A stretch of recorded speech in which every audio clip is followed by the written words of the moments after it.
السلام علیکم دوستو، کیسے ہیں آپ سب؟ میں زبینہ فیاض ایک بار پھر آپ کے ساتھ تو میں شروع کر رہی ہوں بلڈی ویمپائر سیزن 2 پارٹ 2۔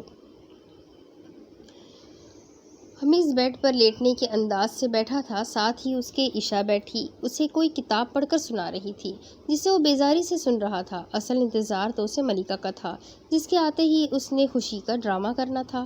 ٹھک ٹھک دروازے کے کھٹکھٹانے کا سن کر اس نے عشا کی کمر میں ہاتھ ڈال کر اسے اپنے ساتھ لگایا اور باہر کھڑے وجود کو اندر آنے کی اجازت دی تھی۔ عشا خوشی خوشی اس کے ساتھ لگ کر بیٹھ گئی تھی۔ ملکہ جیسے ہی اندر داخل ہوئی، سامنے ہی عشا کو دیکھ کر اس نے منہ میں برے برے منہ بنائے اور حمیز کو بھی کوسا، مگر اپنے چہرے پر سے مسکراہٹ نہ ہٹائی جو اسے اندر آتے ہوئے ہی سجائی تھی۔ ملکہ کو دیکھ کر حمیز ٹھٹکا، وہ لگ ہی اتنی پیاری رہی تھی، اوپر سے اس کے چہرے پر سجی مسکراہٹ اس کے حسن پر 4 چاند لگا رہی تھی۔ شہزادے، کیا کام کرنا ہے؟ میٹھی آواز میں اپنی پلکوں کو اٹھاتے گراتے ہوئی پوچھتی ملکہ حمیز کا دل دھڑکا رہی تھی۔ حمیز اب عشا سے نظریں ہٹائے ملکہ پر ہی نظریں جمائے بیٹھا تھا۔ تم سارے کمرے کی صفائی پہلے کرو، اور عشا اب تم اپنے کمرے میں جا سکتی ہو۔ حمیز پہلے ملکہ سے پھر عشا سے دور ہوتا ہوا بولا۔ عشا خوخار نظروں سے ملکہ کو گھورتی ہوئی وہاں سے اٹھ کر چلی گئی۔ حمیز عشا کے جانے کے بعد اپنی جگہ سے اٹھا اور ملکہ کی طرف بڑھ گیا، جو کپڑا لیے اپنی مسکراہٹ دبائے دھول جھاڑ رہی تھی۔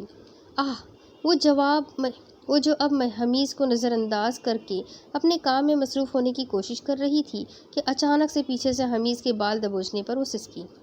تم مجھے بے وقوف سمجھتی ہو؟ تمہیں کیا لگتا ہے کہ میں تمہاری اداؤں کے جھانسے میں آ جاؤں گا؟ ویسے صحیح سوچتی ہو تم۔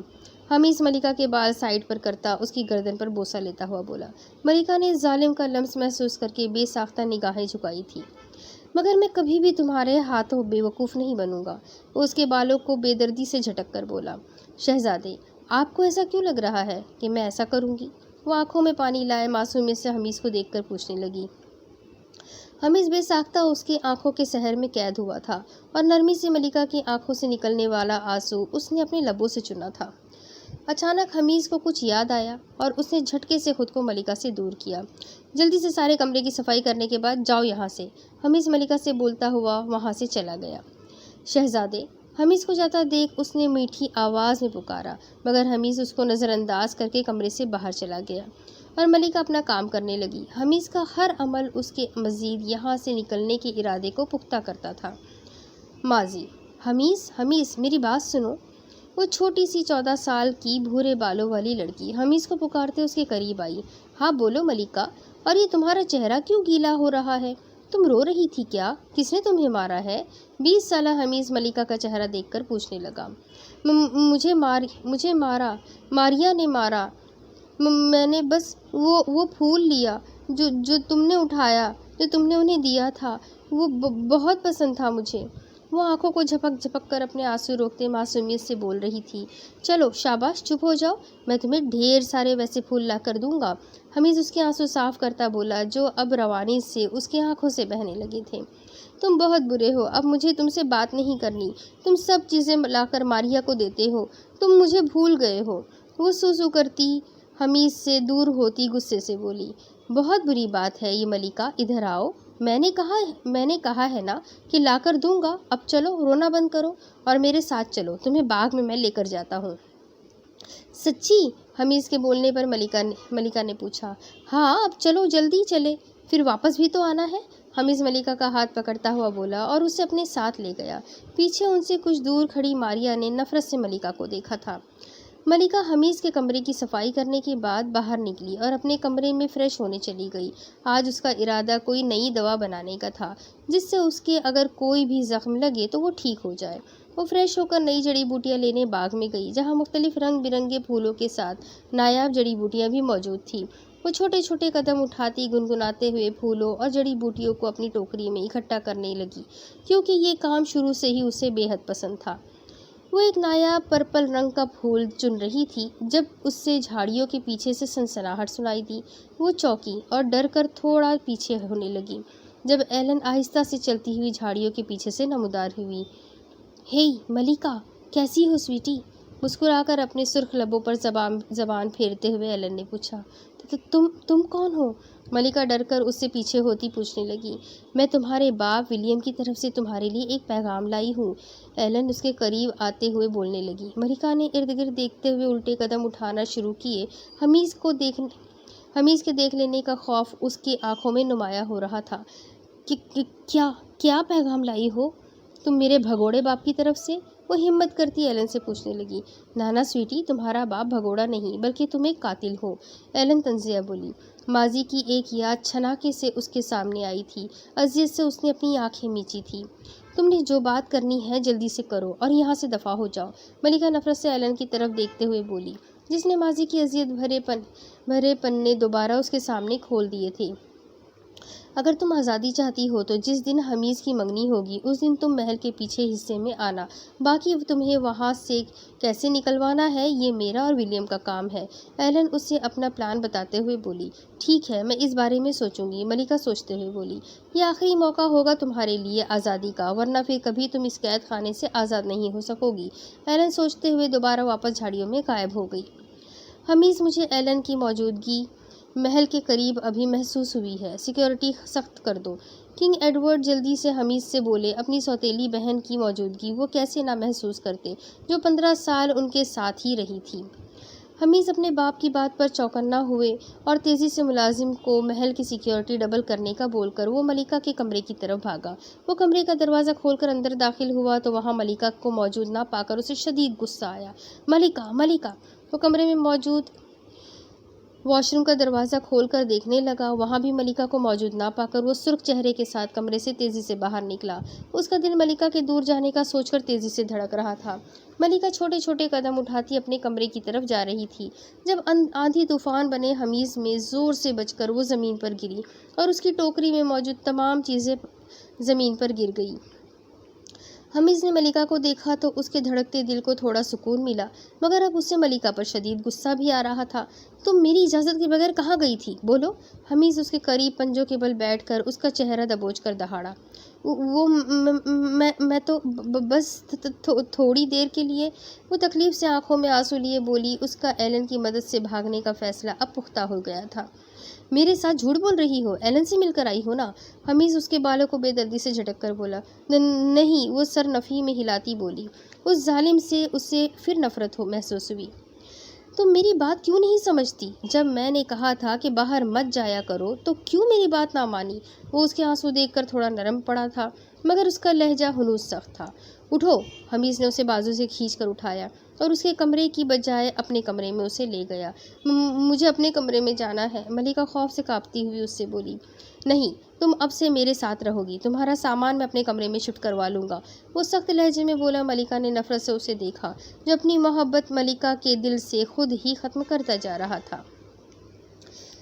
ایلن جان بوجھ کر اپنی خوشبو وہاں چھوڑ کر آئی تھی تاکہ وہ سب کو اپنی موجودگی کا احساس دلا کر حمیز کو ملکہ کے خلاف کروا کر ملکہ کا ارادہ اور پختہ کروا سکے۔ تم کہاں سے آ رہی ہو ایلن؟ ولیم نے ایلن سے پوچھا جو ابھی گھر میں داخل ہوئی تھی۔ اپنی اوقات مت بھولا کرو ولیم، ایلن کو اس کی بات سخت ناگوار گزری تھی۔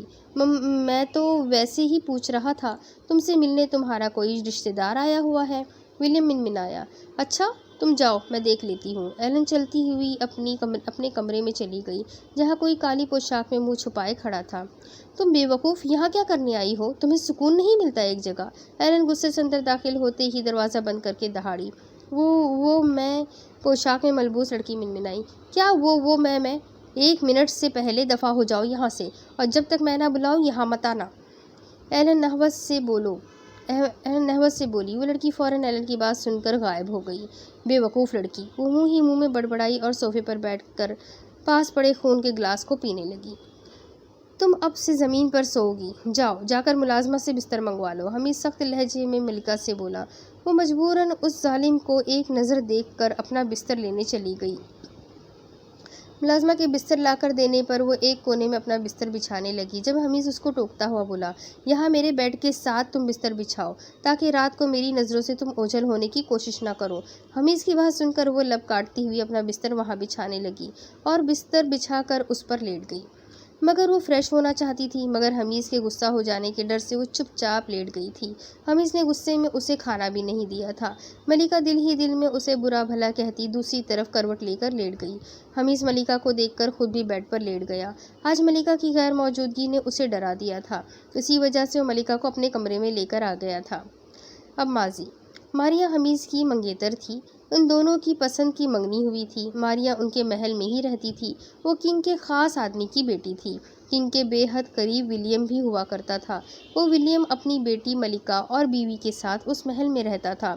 ملکہ شروع سے ہی محل میں سب سے زیادہ خوبصورتی کی وجہ سے مشہور تھی، اور وہ محل کی سب لڑکیوں سے عمر میں بھی سب سے چھوٹی تھی۔ شروع سے ہی کوئی بھی لڑکی ملکہ کی دوست نہیں تھی، حمیز ہی شروع سے اس کا دوست ہوا کرتا تھا۔ مگر پھر ماریہ کے ساتھ منگنی کے بعد حمیز ملکہ کو نظر انداز کرنے لگا، جو اسے بالکل اچھا نہیں لگتا تھا۔ پھر ملکہ کے کہنے پر وہ اس کے ساتھ دوبارہ وقت گزارنے لگا تھا، جو ماریہ کو ایک آنکھ نہیں بھاتا تھا۔ حمیز، تم نے آج مجھے ندی کنارے لے کر جانا تھا، تم نے وعدہ کیا تھا۔ ملکہ اداس آنکھوں سے حمیز سے بولی، آج میں نے ماریہ کے ساتھ باہر جانا ہے ملکہ، میں تمہیں کل لے کر چلوں گا۔ حمیز ملکہ کو بولتا ہوا اس کے پیار سے بال بکھرنے لگا۔ جب ملکہ نے غصے سے اس کا ہاتھ جھٹکا، تم بہت برے ہو، وہ بول کر اس کے کمرے سے بھاگ گئی۔ وہ صبح سے ہی بے حد خوش تھی کہ وہ ندی دیکھنے جائے گی، کیونکہ رات کو اس ندی کا پانی چمکتا تھا۔ مگر اب حمیز کے منع کرنے پر وہ رونے والی ہو گئی تھی، اور اسے ماریہ پر شدید غصہ آ رہا تھا۔ ماریہ جو حمیز کے کمرے میں آ رہی تھی، سرخ چہرے کے ساتھ بھاگتی ملکہ کو دیکھ کر اس کے دل میں ٹھنڈک پڑ گئی تھی۔ اس نے جان بوجھ کر آج کے دن حمیز کو باہر جانے کے لیے منایا تھا، کیونکہ وہ نہیں چاہتی تھی کہ حمیز ملکہ کے ساتھ تھوڑا سا بھی وقت گزارے۔ شہزادے حمیز چلے؟ ماریہ خوشی سے حمیز کے کمرے میں داخل ہو کر اس سے پوچھنے لگی۔ حمیز جو ملکہ کی اس طرح جانے پر غصہ اور پریشان دونوں تھا، ماریہ کو دیکھ کر اس نے گہرا سانس بھر کر خود کو پرسکون کیا۔ اگر ماریہ کی ضد نہ ہوتی تو وہ ملکہ کو ضرور آج ندی کنارے لے کر جاتا۔ ہاں چلو، حمیز مبہم سا مسکرا کر بولا۔ اسے ملکہ کی ٹینشن تھی، وہ جانتا تھا کہ محل میں اس کی کسی سے دوستی نہیں تھی سوائے اس کے۔ وہ ماریہ کے ساتھ محل سے کچھ دور آیا تھا، جہاں اس نے ایک خصوصی ڈنر کا انتظام کروایا تھا۔ سارے ڈنر کے دوران وہ ماریہ سے بہت کم ہی بولا تھا، کیونکہ اس کا زیادہ دھیان ملکہ کی طرف ہی تھا۔ ماریہ اس کا دھیان بھٹکا کر دل ہی دل میں ملکہ کو برا بھلا کہہ رہی تھی۔ اب ہمیں چلنا چاہیے، دیر ہو رہی ہے ماریہ۔ حمیز تھوڑی دیر بعد ہی اٹھتا ہوا بولا۔ ماریہ بمشکل اپنا غصہ ضبط کر کے اٹھی تھی اور حمیز کے ساتھ واپس محل چلی گئی تھی۔ حمیز محل میں داخل ہوتے ہی فوراً ملکہ کے کمرے کی طرف گیا تھا اور آہستہ سے دروازہ کھول کر اندر داخل ہوا، جہاں ملکہ اب بھی بیٹھی ہوئی رونے کی شکل بنائے بیٹھی تھی۔ ملکہ نے دروازہ کھلنے کی آواز پر اپنا سر اٹھا کر دیکھا۔ حمیز کو دیکھ کر اس نے غصے سے سی کرتے اپنا چہرہ موڑ لیا تھا۔ ملکہ جلدی سے تیار ہو جاؤ، ہم جا رہے ہیں، دیکھو میں تمہاری وجہ سے جلدی آ گیا ہوں۔ حمیز ملکہ کے قریب آ کر بولا۔ اب بھی کیوں آئے ہو؟ وہ نہ روٹھے پن سے پوچھنے لگی۔ میری پیاری اور خوبصورت سی دوست ملکہ، اٹھ کر تیار ہو جاؤ، آئندہ کے بعد کبھی ایسا نہیں کروں گا۔ وہ محبت سے ملکہ کی آنکھوں کو صاف کرتا ہوا بولا۔ ملکہ اس کی بات پر خوشی سے حمیز کے گلے لگی اور تیزی سے اپنی پوشاک سیدھی کرتی اپنا منہ صاف کرتی کھڑی ہو گئی۔ حمیز اسے لے کر اپنے ساتھ چلا گیا۔ ماریہ نے انہیں نفرت سے دیکھا تھا، اسے ملکہ سے مزید نفرت ہو رہی تھی۔ حمیز اور ملکہ کافی دیر ندی کنارے گزار کر واپس آئے تھے۔ تم میرے سب سے اچھے اور پیارے دوست ہو حمیز، ملکہ محبت سے اس کا گال چوم کر بولتی، کھلکھلا کر ہنستی اپنے کمرے کی طرف بھاگ گئی۔ حمیز نے اسے مسکرا کر جاتے دیکھا اور اپنے کمرے میں چلا گیا۔ حال ملیسا بیبی، کیا کر رہی ہو تم؟ شہرام ابھی گھر واپس آیا تھا اور ملیسا کو ڈھونڈتے ہوئے باہر لان میں آیا، جہاں وہ بیٹھی زمین کھود رہی تھی۔ آہا، تم یہاں کیا کر رہے ہو؟ وہ جلدی سے کھڑی ہوتی پوچھنے لگی۔ یہی میں تم سے پوچھ رہا ہوں کہ بیبی تم یہاں کیا کر رہی ہو؟ میں کچھ نہیں، وہ اپنا سر نفی میں ہلاتی بولی۔ مجھ سے جھوٹ بول رہی ہو بیبی، اپنے ہاتھ آگے کرو، دکھاؤ کیا کر رہی تھی تم، اور یہ کیا ہے؟ شہرام کی اچانک نظر ملیسا کے پیچھے پڑی بالٹی پر پڑی، جو کیڑوں سے آدھی بھری ہوئی تھی۔ میں تمہارے لیے یہ پکانے لگی تھی، تم نے بھی تو مجھے اس دن دھوکے سے خون پلایا تھا، ملیسا تیکھے چٹانوں سے بولی۔ اسے شہرام نے زبردستی خون پلایا تھا، ورنہ وہ کم ہی خون پیتی تھی۔ جب سے اسے پتا چلا تھا کہ وہ ویمپائر ہے، اس نے دو بار ہی خون پیا تھا، وہ بھی شہرام کے زبردستی پلانے پر، اور آج اس نے شہرام سے بدلہ لینا تھا، مگر وہ جلدی آ گیا تھا۔ اف بیبی، یہ گندگی تم نے مجھے کھلانا تھا، اب دیکھنا میں تمہیں کھلاؤں گا۔ شہرام بولتا ہی آگے بڑھا اور ایک کیڑا اٹھا کر ملیسا کی طرف بھاگنے لگا، جو اب بھاگنے لگی تھی۔ شہرام نہ کرو، وہ شہرام سے دور بھاگتی ہوئی بولی، جبکہ شہرام اسے ایسے بھاگتا دیکھ کر مسکرا رہا تھا۔ وہ دونوں اپنی زندگی میں بہت خوش تھے، اور 1 مہینے پہلے وہ شادی کر چکے تھے، مگر ان کا ریسیپشن اگلے مہینے تھا۔ آج عشاء اور حمیز کی منگنی تھی۔ پورے محل میں گہما گہمی تھی، جبکہ ملکہ کے اندر آگ سی جل رہی تھی، لیکن وہ صبح سے ہی اپنے تاثرات سپاٹ رکھے ہوئے تھی۔ حمیز نے اسے زبردستی سب کے ساتھ کام کروانے پر لگایا ہوا تھا۔ وہ دراصل اسے تکلیف میں دیکھنا چاہتا تھا۔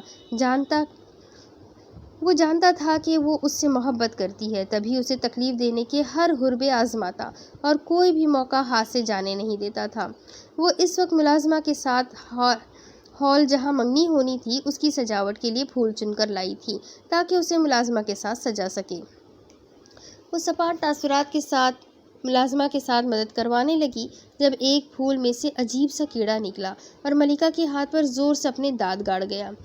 ملکہ نے تکلیف سے اپنا ہاتھ دیکھا، جو مکمل سرخ ہو گیا تھا۔ وہ اسے ہلکا سا سہلا کر اپنی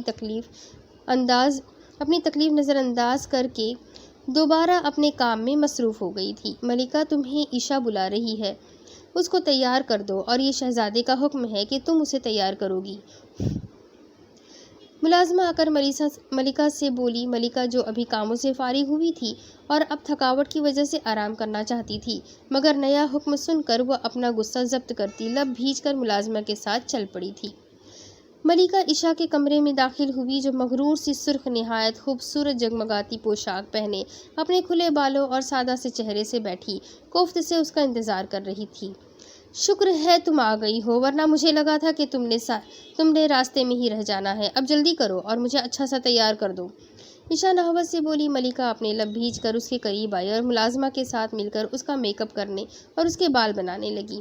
آج کے فنکشن میں کافی لوگوں نے آنا تھا، اور شاید شہرام نے بھی آنا تھا۔ ملکہ یہی سوچ رہی تھی کہ وہ ایلن کی مدد لینے کے بجائے آج شہرام سے مدد لینے کا سوچے گی اور یہاں سے نکل جائے گی۔ آج اس نے یہاں سے بھاگ کر ہی رہنا تھا، یہ تو طے تھا۔ وہ اس کا میک اپ کر کے اس کے بالوں کو بناتی، اس کے بالوں میں چھوٹے چھوٹے موتی اور پھول لگا کر وہ پیچھے ہٹ گئی۔ ملکہ کے تیار کرنے کے بعد وہ بہت خوبصورت لگ رہی تھی۔ اب تم جا سکتی ہو، عشاء خود کو شیشے میں دیکھ کر پرجوش ہو کر بولی۔ ملکہ اس کی بات پر منہ بگاڑ کر باہر چلی گئی۔ وہ تو ویسے بھی اس کے پاس رکنا نہیں چاہتی تھی۔ وہ اب آرام سے کمرے میں جا کر آرام کرنے کا سوچ رہی تھی، مگر مصیبت تو یہ تھی کہ وہ اب تک حمیز کے کمرے میں ہی تھی، جبکہ حمیز اس کے وجود کو ایسے نظر انداز کرتا تھا جیسے وہ کمرے میں موجود ہی نہ ہو۔ وہ اپنے چہرے پر سپاٹ تاثرات سجاتی کمرے میں داخل ہوئی، جہاں حمیز شیشے کے سامنے تیار کھڑا تھا۔ وہ نظر جھکائے آہستہ سے اندر داخل ہوئی۔ ادھر آؤ اور یہ میری آگے سے پوشاک صحیح کرو۔ حمیز کے حکم پر وہ منہ بگاڑتی ہوئی چلتی ہوئی اس کے قریب آئی اور اس کے آگے کھڑی ہو کر اس کی پوشاک کو اپنے نرم ہاتھوں سے صحیح کرتے ہوئے اس کی پوشاک کو نیچے سے بھی ٹھیک کرنے لگ پڑی۔ حمیز کی نظریں مسلسل ملکہ کے چہرے پر تھیں، مگر وہ سپاٹ چہرے کے ساتھ اس کی نگاہوں کو نظر انداز کر کے پیچھے ہٹی۔ مگر حمیز نے اس کے پیچھے ہٹنے سے پہلے ہی اس کے بالوں میں ہاتھ ڈال کر اسے کھینچ کر خود کے قریب کیا۔ تمہیں تو بے حد خوشی ہو رہی ہوگی نا، آج تمہارا بچپن کا اکلوتا دوست پھر سے منگنی کرنے جا رہا ہے، مگر اس دفعہ میں اپنی منگیتر کو تم سے دور ہی رکھوں گا۔ وہ اس کے چہرے پر پھنکارا۔ ملکہ نے اس کی بات پر زور سے اپنی آنکھیں میچی تھیں۔ وہ اب اسے مزید اذیت دے رہا تھا۔ ہاں بالکل، آخر اس محل کے سب سے بڑے شہزادے کی منگنی ہے، میں تو خوشی ہوں گی نا شہزادے، وہ حمیز کی آنکھوں میں آنکھیں ڈال کر بولی۔ اس کی بات پر حمیز کی گرفت اس کے بالوں پر مزید مضبوط ہو گئی۔ ملکہ کے چہرے پر ایک پل کو درد بھرے تاثرات نمایاں ہوئے تھے، مگر وہ اسے فوراً ہی چھپا گئی تھی۔ مجھے غصہ دلانے کی کوشش کر رہی ہو؟ ویسے میں جانتا ہوں اس وقت تمہارے دل میں آگ سی جل رہی ہوگی، آخر اپنی محبت کو کسی اور کا ہوتا دیکھنا آسان تھوڑی ہے، وہ تمسخرانہ سا بولا۔ ملکہ نے اس کی بات پر اپنے لب اتنی زور سے کاٹے کہ اسے اپنے خون کا ذائقہ منہ میں گھلتا ہوا محسوس ہوا۔ تمہارے لیے ویسے میں نے اسپیشل تحفہ تیار کروایا ہے، وہ دیکھ رہی ہو بیڈ پر؟ وہ ملکہ کا چہرہ بیڈ کی طرف گھماتے ہوئے بولا۔ وہ سفید رنگ کا ڈریس پہنے تم میرے ساتھ ہی رہو گی۔ تم میری بیوی تو نہیں، مگر آگے تم خود سمجھدار ہو۔ وہ طنزیہ مسکراتا ہوا بولا اور اسے دھکا دے کر خود سے جدا کیا۔ ملکہ لڑکھڑا کر بمشکل سنبھلی اور خاموشی سے لب بھیج کر ڈریس اٹھا کر بدلنے چلی گئی۔ یہ محل کے درمیان موجود ہال تھا جسے خوبصورتی اور نفاست سے سجایا گیا تھا۔ کئی ویمپائرز اس فنکشن میں شرکت کے لیے مختلف علاقوں اور شہروں سے آئے ہوئے تھے۔ انہی میں شہرام تو نہیں، البتہ ڈیرک ضرور موجود تھا۔ حمیز ملکہ کو جلد آنے کا بول کر خود پہلے ہی آ گیا تھا۔ عشا کوئن کے ساتھ مختلف لوگوں سے مل رہی تھی، جبکہ حمیز بھی مختلف لوگوں سے ملتا ہوا ملکہ کا انتظار کر رہا تھا۔ مبارک ہو شہزادے، ڈیرک حمیز کے قریب آ کر بولا۔ حمیز نے اس کی بات پر ہنکارا بھرا۔ شہرام کیسا ہے؟ حمیز نے مروت سے پوچھا۔ وہ بہت خوش ہے، آخر اس کی زندگی میں بھی کوئی آ ہی گئی ہے جس سے وہ بے پناہ محبت کرتا ہے، ڈیرک ہلکا سا مسکرا کر بولا۔ اچھی بات ہے۔ حمیز کی جیسے ہی نگاہ ملکہ پر پڑی، وہ ڈیرک کو بولتا اس کی جانب بڑھ گیا۔ ملکہ اپنے بالوں کو کھلا چھوڑے اپنے قدرتی حسن کے ساتھ وہاں موجود ہر لڑکی سے زیادہ حسین لگ رہی تھی۔ سفید پاؤں کو چھوتی ہوئی پوشاک پہنے وہ چھوٹے چھوٹے قدم اٹھاتی حمیز کی جانب بڑھ رہی تھی۔ جب حمیز لمبے لمبے ڈگ بڑھتا اس کے قریب آیا اور اس کا بازو دبوچ کر اسے اپنے ساتھ لے کر لوگوں سے ملنے لگا۔ کافی لوگوں کو ملکہ کا پتہ تھا، اس لیے یہ ان کے لیے کوئی نئی بات نہ تھی کہ حمیز کے ساتھ ملکہ تھی، جبکہ دور کھڑی عشا کو شدید غصہ آ رہا تھا، مگر کوئن کی موجودگی میں وہ لب بھیجے کھڑی تھی۔ خبردار اگر تم نے کسی سے بات بھی کرنے کی کوشش کی، خاموشی سے نظریں جھکا کر کھڑی رہو، اور اگر کوئی کچھ پوچھے تو بحری بن جانا، مگر تمہارے حلق سے آواز مجھے نکلتی سنائی نہ دے۔ حمیز اس کے کان کے قریب پھنکارا۔ وہ لوگوں کی رشک بھری نظریں ملکہ پر اچھے سے محسوس کر رہا تھا، مگر کچھ کر نہیں پا رہا تھا۔ اب اسے خود پر بھی غصہ آ رہا تھا کہ کیوں اس نے ملکہ کو یہ ڈریس پہننے کو کہا۔ حمیز آ جاؤ تاکہ رسم شروع کی جائے، کنگ حمیز کے قریب آ کر بولا۔ حمیز سر کو خم دیتا کنگ کے پیچھے چل پڑا، جبکہ ملکہ کو بھی وہ اپنے ساتھ گھسیٹ کر لے جا رہا تھا، لیکن ملکہ اس کی گرفت سے اپنا ہاتھ چھڑوانے کی ناکام سی کوشش کر رہی تھی، مگر حمیز کی گرفت سخت ہوتے دیکھ کر اس نے اپنی مزاحمت روک دی تھی۔ حمیز اسے اپنے ساتھ لے کر اسٹیج پر آیا جہاں پر سارا انتظام کیا گیا تھا۔ دوسری طرف سے کوئن کے ساتھ مغرور سی چلتی عشا اس کے سامنے آ کر کھڑی ہوئی تھی۔ ملکہ نظریں جھکائے کھڑی تھی۔ اسے اچانک اپنی آنکھوں کے آگے اندھیرا آتا محسوس ہوا اور شدید تھکن ہونے لگی۔ یہ تو اسے شام سے ہی ہو رہا تھا، مگر وہ اپنا سر ہلکا سا دائیں بائیں ہلاتی خود کو ہوش دلانے لگی۔ اس نے دھندلاتی آنکھوں سے حمیز کو آگے عشا کی جانب بڑھتے دیکھا۔ اسے کچھ صاف دکھائی نہیں دے رہا تھا۔ اچانک اس کو اپنے ہونٹ پر کچھ گیلا محسوس ہوا۔ اس نے آہستہ سے اپنے ہاتھ سے چھو کر دیکھا تو اس کی ناک سے خون نکل رہا تھا۔ اس نے جلدی سے خون کو اپنے ہاتھ سے صاف کیا۔ اسے کنگ کی آواز سنائی دے رہی تھی، مگر یہ سمجھ نہیں آ رہا تھا کہ وہ کیا بول رہے ہیں۔ اچانک اس کی آنکھوں کے آگے اندھیرا چھا گیا اور اس کے منہ سے بھی خون نکلنے لگا۔ خون کی متلی سے اس کا سارا لباس بھر گیا تھا۔ یہ اتنا اچانک ہوا تھا کہ وہ سمجھ ہی نہیں پائی تھی۔ حمیز جو عشا کے ہاتھ میں انگوٹھی پہنانے لگا تھا، جھٹکے سے ملکہ کی طرف مڑا اور اس کے منہ سے خون نکلتا دیکھ کر اس کو ایک پل کے لیے اپنا دل بند ہوتا ہوا محسوس ہوا تھا۔ وہ انگوٹھی پھینک کر ملکہ کی جانب بڑھا تھا، جو اب تقریباً بے ہوش ہو کر نیچے گر گئی تھی۔ حمیز نے اسے فوراً اپنی باہوں میں بھرا تھا۔ اس کا سارا جسم نیلا پڑنے لگا تھا، جیسے دیکھ کر حمیز بوکھلاتا ہوا اسے لے کر بھاگا تھا۔ ڈاکٹر کو میرے کمرے میں بھیجو فوراً، وہ چیختا ہوا بولتا ہوا بھاگا تھا۔ اس اچانک افتاد پر سب ہی حیران و پریشان ہو گئے تھے، جبکہ حمیز کو ایسے بھاگتے دیکھ کر غصے سے عشا کا چہرہ سرخ ہو گیا تھا اور اس نے دل ہی دل میں ملکہ کی موت کی خواہش کی تھی، جبکہ کنگ اور کوئن دونوں بھی ملکہ کی حالت اچانک بگڑنے پر بہت پریشان ہو گئے تھے۔ ماضی حمیز! ماریا، جس نے حمیز کو دوسری طرف سے آتے دیکھا تھا، ملکہ کے قریب آنے پر ایسے ظاہر کیا جیسے ملکہ نے اسے دھکا دیا ہو۔ ماریا، تمہیں کہیں چوٹ تو نہیں لگی؟ حمیز ماریا کے پاس بھاگتے ہوئے آ کر پوچھنے لگا تھا، جبکہ ملکہ ماریا کے اچانک گرنے پر پریشان سی کھڑی اسے دیکھ رہی تھی۔ جب ماریا روتے ہوئے بولی، یہ ملکہ نے مجھے دھکا دیا، وہ بھی جان بوجھ کر حمیز۔ ماریا کی اس الزام پر ملکہ پریشان سی ہو گئی، جبکہ اس بات پر حمیز کے ماتھے پر بل پڑے تھے۔ یہ آپ کیا کہہ رہی ہے آپی؟ میں نے آپ کو کب دھکا دیا؟ آپ خود گری تھی۔ ملکہ تیزی سے اپنی صفائی میں بولی۔ اسے قطعی منظور نہ تھا کہ حمیز اسے غلط سمجھے۔ ملکہ اپنے کمرے میں جاؤ، اور آئندہ کے بعد ماریا کو اگر تم نے نقصان پہنچانے کی کوشش کی تو مجھ سے برا کوئی نہیں ہوگا۔ حمیز غصے سے بولا۔ ملکہ کی آنکھوں میں اس کی بات پر آنسو آئے تھے اور وہ تیزی سے اپنے کمرے میں بھاگ گئی تھی۔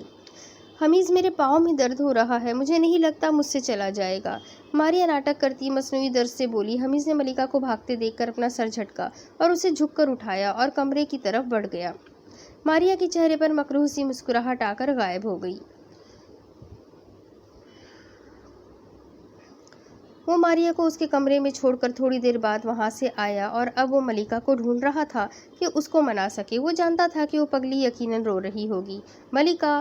وہ کمرے کا دروازہ کھول کر اندر داخل ہوا، مگر ملکہ کو کمرے میں نہ پا کر اسے پریشانی ہوئی اور وہ کمرے سے باہر نکل کر اس کی ماں کے کمرے میں گیا اور وہاں سے ملکہ کا پوچھا، مگر اسے یہ سن کر مزید پریشانی ہوئی کہ ملکہ وہاں بھی نہیں تھی۔ وہ پریشان سا اسے ڈھونڈتا ہوا محل کے باغیچے کی طرف آیا، جہاں ملکہ ایک کونے میں بیٹھی ہوئی اپنا مخصوص مشغلہ یعنی رونے کا شغل فرما رہی تھی۔ ملکہ! حمیز نے اسے پکارا، مگر وہ اسے دیکھتے ہی منہ بگاڑتے ہوئے اٹھی اور اپنے آنسو صاف کر کے دوسری طرف جانے لگی۔ جب آگے بڑھ کر حمیز نے اس کا ہاتھ پکڑ کر اسے روکا اور اس کے قریب گھٹنوں کے بل بیٹھ گیا۔ دیکھو، کبھی کبھی مجھے غصہ آ جاتا ہے، مگر تم ناراض مت ہوا کرو، ایک ہی تو میں تمہارا دوست ہوں، اور اس سے بھی تم ناراض ہوتی اچھی نہیں لگتی۔ اور مجھے پورا یقین ہے تم نے ماریا کو نہیں گرایا، وہ خود گری ہوگی، مگر اسے چوٹ لگی تھی۔ اگر میں اسے اس وقت بولتا تو اسے اچھا نہ لگتا۔ بتاؤ مجھے، کیا یہ اچھا ہوتا؟ حمیز اسے سمجھاتا ہوا بولا۔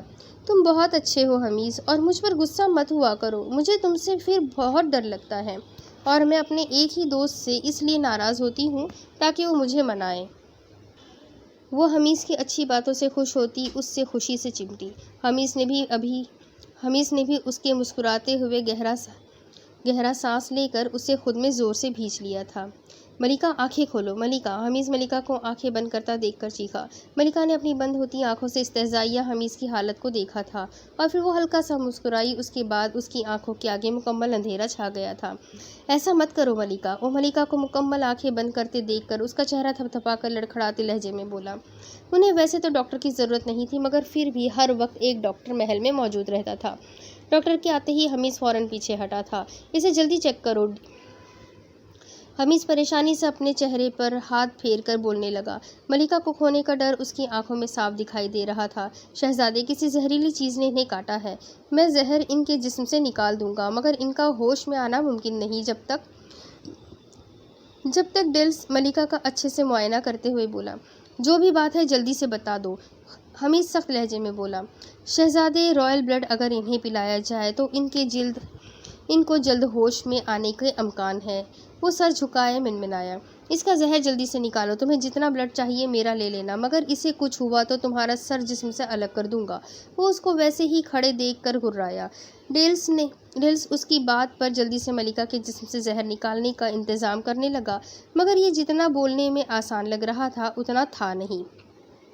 اس نے آہستہ سے ملکہ کے اس ہاتھ پر کٹ لگایا جس پر سرخ نشان تھا۔ اس نے وہاں پر ایک عجیب نالی ٹیوب سی لگائی تھی اور اس کو ایک مشین سے جوڑا تھا جو چھوٹی سی تھی۔ حمیز نے ملکہ کے تیزی سے نکلتے خون کو دیکھ کر اپنے لب زور سے بھیجے تھے اور آگے بڑھ کر وہ ملکہ کے سرہانے بیٹھا تھا اور اس کے بالوں میں ہاتھ چلانے لگا تھا۔ کتنے پسند تھے اسے ملکہ کے بھورے بال، وہ کبھی اظہار نہیں کر پایا تھا، مگر اس کو ملکہ کے بال اور آنکھیں بے حد پسند تھیں۔ اس نے بے اختیار جھک کر ملکہ کے سر کو چوما اور پھر بے حد نرمی سے اس نے ملکہ کی بند آنکھوں کو چوما تھا۔ کتنی دیر لگے گی ڈیلس؟ حمیز نے ملکہ کے بالوں میں ہاتھ چلاتے ہوئے ڈیلس سے پوچھا۔ شہزادے، یہ کام ہو گیا ہے، بس آپ کا خون اسے پلانا رہ گیا۔ مگر شہزادے، اس کے مختلف اثرات ملکہ پر اثر انداز ہوں گے، جیسے وہ اپنی یادداشت بھول سکتی ہے، یا پھر اپنی زندگی کا ایک حصہ بھی بھول سکتی ہے، یا پھر اس کے ہوش میں آنے کے امکانات کم ہو سکتے ہیں۔ میں نے دیکھا ہے وہ زہر کافی دیر سے اس کے جسم میں تھا، اسی وجہ سے وہ اس کے پورے جسم میں پھیل چکا ہے۔ ڈیلس نظریں جھکائے اسے سب اسے اس سب کے خدشات ظاہر کرنے لگا۔ میں اسے فی الحال اپنا رائل بلڈ دوں گا، اس کے بعد کیا ہوگا یہ بعد میں دیکھا جائے گا۔ حمید لب بھیج کر بولا اور اس نے ڈیل سے بلیڈ پکڑ کر اپنے ہاتھ کے درمیان سے اسے کاٹا تھا اور اسے ملکہ کے منہ کو کھول کر اس کے اوپر کیا تھا۔ اس کے ہاتھ سے خون نکل کر ملکہ کے منہ کے اندر جا رہا تھا۔ بس اتنا بہت ہے شہزادے۔ تھوڑی دیر بعد ڈیلس حمید کو روکتا ہوا بولا۔ اب ملکہ کا رنگ جو ہلکا ہلکا نیلا پڑ رہا تھا وہ بھی صحیح ہونے لگ گیا تھا۔ یہ آنکھیں کیوں نہیں کھول رہی؟ حمید نے بے حد نرمی سے اس کے چہرے پر ہاتھ پھیرتے ہوئے کہا۔ اس کا چہرہ زرد لگ رہا تھا۔ کوئی نہیں کہہ سکتا تھا کہ تھوڑی دیر پہلے پورے فنکشن میں سب سے خوبصورت لگتی ملکہ اس وقت زرد رنگت میں زندگی اور موت کے درمیان جھول رہی تھی۔ اب اس کے آگے کی سٹوری میں آپ کو اگلی قسط میں سناتی ہوں کہ آگے کیا ہوگا۔ یہ جاننے کے لیے میرے ساتھ بنے رہیں۔ اگلی قسط میں پھر ملیں گے، تب تک کے لیے اللہ حافظ۔